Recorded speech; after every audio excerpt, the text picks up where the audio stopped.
તો પાટણ જિલ્લાના રાધનપુર નજીક આવેલા દેવ ગામમાં ભારે વરસાદના કારણે ગામનું તળાવ ઓવરફ્લો થયું। તળાવનું પાણી ગામ તરફ ફરી વળતા નજીકના અનેક ઘરોમાં વરસાદી પાણી ઘૂસી ગયા હતા।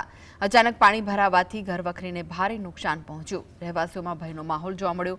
પરિસ્થિતિ ગંભીર બનતા સ્થાનિકોએ સલામતીને પ્રાથમિકતા આપી પોતાના ઘરો છોડીને સુરક્ષિત સ્થળોએ આશરો લીધો હતો। ગ્રામજનોને જરૂરી સહાય પહોંચાડવા તંત્ર દ્વારા સ્થિતિ પર સતત નજર રાખવામાં આવી રહી છે।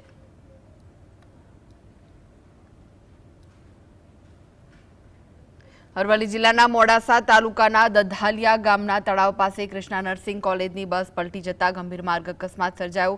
દધાલિયા પ્રાથમિક આરોગ્ય કેન્દ્ર વિસ્તારમાં પ્રેક્ટિકલ પોસ્ટિંગ કામગીરી માટે જઈ રહેલી બસમાં એએનએમ, જીએનએમ અને બીએસસી નર્સિંગના આશરે 30 જેટલા વિદ્યાર્થીઓ સવાર હતા।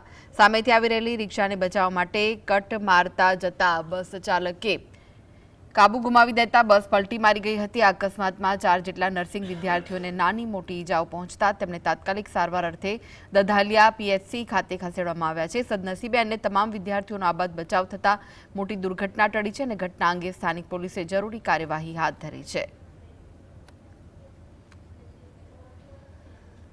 તો મોરબીમાં ઘૂંટુ ગામ નજીક આવેલી કાલિંદ્રી નદીના પૂરના પાણીમાં ફસાયેલા એક કિશોરનું ફાયર બ્રિગેડ દ્વારા મોડી રાત્રે સફળ રેસ્ક્યુ કરવામાં આવ્યું હતું। 17 વર્ષીય વિમલ સોલંકી નામનો યુવાન નદીના વહેણમાં અચાનક ફસાઈ જતા મોટી આફત સર્જાઈ હતી। ઘટનાની જાણ થતાં જ મોરબી ફાયર ફાઇટરની ટીમ તાત્કાલિક સ્થળ પર પહોંચી ગઈ હતી। ફાયર ટીમે ભારે મથામણ અને સમય સૂચકતા વાપરીને યુવાનને પાણીમાંથી હેમખેમ બહાર કાઢ્યો હતો।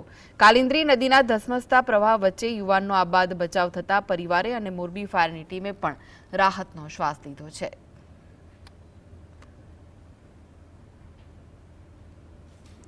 નવસારીમાં પૂરની આફત બાદ પૂર્ણા નદીના પાણી ઓસરતા જ મહાનગરપાલિકા દ્વારા શહેરને રોગચાળામાંથી ઉગારવા યુદ્ધના ધોરણે સફાઈ અને આરોગ્ય ઝુંબેશ શરૂ કરવામાં આવી। મહાનગરપાલિકાએ 8 વિશેષ ટીમો બનાવી અને ગ્રામ્ય વિસ્તારોમાંથી 100થી વધુ સફાઈ કર્મીઓને બોલાવીને શાંતાદેવી, ભેસ્તખાડા, રંગૂન નગર, મિથિલા અને રિંગ રોડ જેવા ભારે અસરગ્રસ્ત વિસ્તારોમાં સફાઈ કામગીરી તેજ કરી।